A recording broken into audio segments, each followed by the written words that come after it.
हमारे सामने अब निकालने की समस्या आ गई है। ये बताया जा रहा है कि हमें जो है नई भर्ती हो रही है और हमें हटा दिया जाएगा। ठीक है, तो सर अब 14 साल नौकरी करने के बाद अब हम कहाँ जाएंगे? केजरीवाल साहब आए, जब उनकी सरकार आई तो उन्होंने ये बोला था कि जितने भी टेम्परेरी कर्मचारी हैं हम उनको सबको रेगुलर करेंगे, परमानेंट करेंगे। लेकिन उन्होंने भी हमारे ऊपर ध्यान ना दे करके दिल्ली से बाहर चले गए। वो भी हमारे ऊपर ध्यान देना बंद कर दिया उन्होंने। फिर उसके बाद अभी कुछ दिन पहले अमित शाह जी ने भी और प्रधानमंत्री मोदी जी ने भी हमारे बारे में बोला था कि भाई दिल्ली होमगार्ड के बारे में या ऑल इंडिया होमगार्ड के बारे में हम कुछ न कुछ सोचते हैं।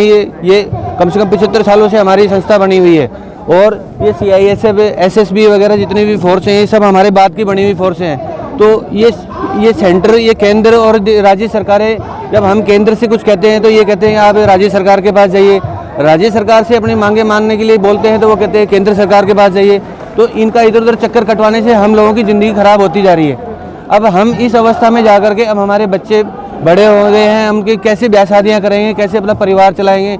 ना हमें मेडिकल सुविधाएं मिलती है, ना कोई बेनिफिट मिलता है किसी प्रकार का, EF वगैरह PF वगैरह कुछ भी नहीं मिलता हम लोगों को। हम लोग इतने परेशान हैं, अपना गुजारा कर रहे हैं, फिर भी हम सब फिट हैं सारे के सारे। हर साल अपना फिजिकल देते हैं, भाग दौड़ वगैरह सब कुछ करते हैं। उसके बावजूद भी जो है आज हमें किस बेस पे हटाया जा रहा है? हम ये जानना चाहते हैं कि क्यों हटा रहे हैं। क्या हम दौड़ नहीं सकते?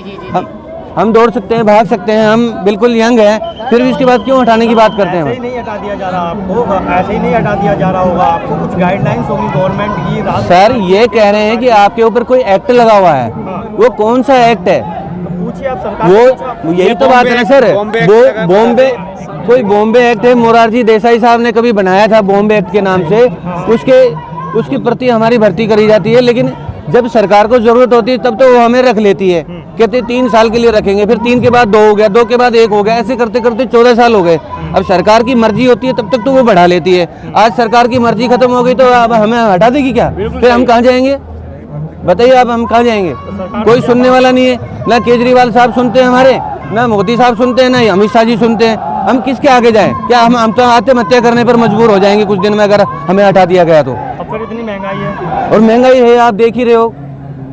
तो उसमें कैसे रोजगार चलेगा? फिर रोजगार कैसे चलेगा सर? यही तो रोजगार के लिए तो हम यहाँ बैठे हुए हैं। रोजगार की समस्या, बच्चों की पढ़ाई, हमें तो सब पैसे हम हम आपसे ये पूछना चाहते हैं, क्या लगता है आपको ठेकेदारी प्रथा के तहत इस सब हो रहा है?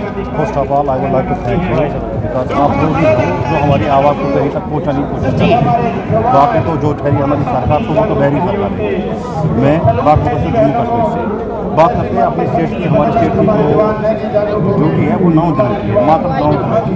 पर हमें जो वेतन मिलता है वो मिलता है मात्र 2700। मैं आपके माध्यम से कहना चाहता हूँ कि आप मुझे बताइए हम how we can feed our family, how we can survive, how we can run our lives. तो 2700 में ज़िंदगी चलाना कितना मुश्किल है ये हमसे आके कोई पूछे।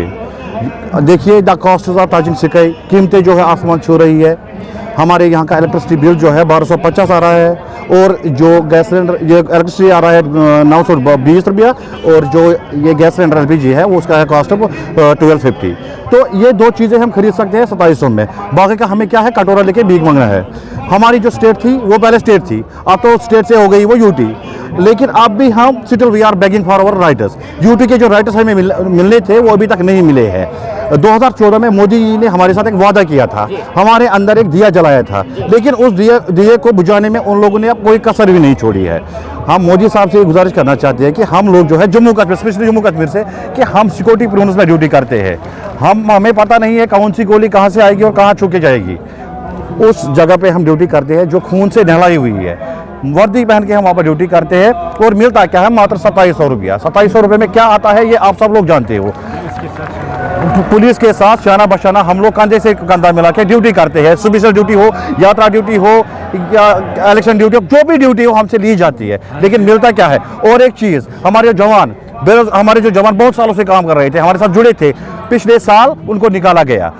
हमारा एक सिस्टम था, 6 साल के बाद हमें डिसएंगेज करते थे और उसके बाद हम अप्लाई करते थे रीएंगेजमेंट के लिए, फिर रीएंगेज होते थे। लेकिन जो जवान अब डिसएंगेज हो गए, उन 2 साल से वो रीएंगेज के लिए, वो एंगेजमेंट के लिए तरस रहे हैं, लेकिन उनकी कोई सुनता ही नहीं है। और रही हमारी बात, हम भी उनकी तरफ से, उन्होंने हम यहाँ पर बैठे हैं डिसएंगेज वालों के लिए भी बैठे हैं और एंगेजमेंट वालों के लिए बैठे हैं। हमारा क्राइटेरिया हमें खुद भी अब समझ में नहीं आ रहा है कि हमने सरकार ने हमें दिया क्यों है और निकाल क्यों रही है और दे रही है 2700 रुपया। सर आप कह रहे थे अभी कि 2014 में जब बीजेपी सरकार आई थी जो वादे किए थे वो पूरे नहीं किए। बीजेपी सरकार वही लगातार ये कह रही है कि हमने जितने भी वादे किए थे सारे पूरे किया। 135 करोड़ जनसंख्या हिंदुस्तान की हमसे खुश है।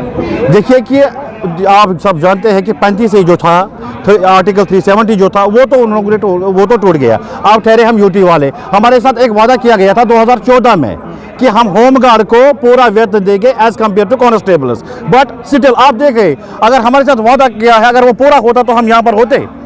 तो वो उस वादे की खिलाफी हुई है, वो वादा टूट गया है, तभी तो हम यहाँ आपके सामने खड़े हैं और अपना हक मांगने के लिए आपके माध्यम से अपने प्राइम मिनिस्टर अपने होम मिनिस्टर से गुजारिश करते हैं। इवन हमारे लेफ्टिनेंट गवर्नर जो है मनोज सिन्हा साहब उससे भी गुजारिश करते हैं कृपया करके हमारी झोली में अब भीख के नाम पर ही कुछ तो दीजिए क्योंकि हमारा जो परिवार है हम भूखों मर रहे हैं, आप सारे भूखे मर रहे हैं। सर मैं कुछ वादे करती है सरकार, सपने दिखाती, पूरा कब करेगी? सर मैं बताना चाहता हूँ जो जम्मू कश्मीर जो होमगार्ड से बिहार है यूपी है जो देश से बाहर आए हैं असम से आए जो 5 दिन लगते हैं होमगार्ड जवान को, मैं सबसे पहले देश के सभी होमगार्डों का बहुत बहुत धन्यवाद करता हूँ। क्या नाम है जो बेचारे यहाँ तक पहुँचे हैं जो कि गरीब होमगार्ड से इनके पास जेब में पैसे भी नहीं है आने तक भी ले दे के पैसे यहाँ तक आए हैं जंतर मंतर तक। और सुप्रीम कोर्ट में 11 मार्च 2015 वादा के जो कांस्टेबल को सुविधा मिलती है वो होमगार्ड जवान को दी जाए। कहाँ लेना है? एक लोग में बात करें कौन? अरे घूमते रहेंगे तब तक मैं रिकॉर्ड कर लेती, तुम बात कर लेती। नहीं तो कर लेते 6 मिनट।